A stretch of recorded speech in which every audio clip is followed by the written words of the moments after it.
जिंदगी का है पिछला खामोश, कहीं नरम खराब लम्हे, कहीं तेज तूफानी सांस। कभी सुनाटा चीखता है, कभी हुजूम खामोशी उलीता है, और हम दरमिया में ख्वाबों की चादर लिए चलते रहते हैं।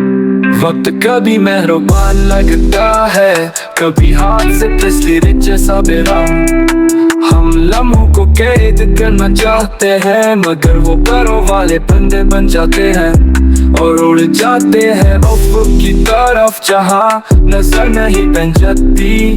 हाँ, वो तो अंदर के जुगनू है, अंधेरे में चमकाते, रास्ता दिखाते, लेकिन कभी कभी वो भी बुझ जाते हैं बगैर किसी आग के।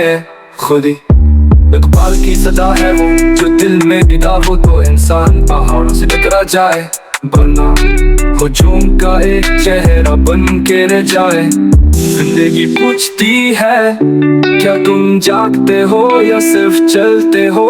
हम जवाब ढूंढते हैं लफ्जों में, लम्हों में, खामोशियों में, और शायद यही जस्त जो असल जिंदगी है।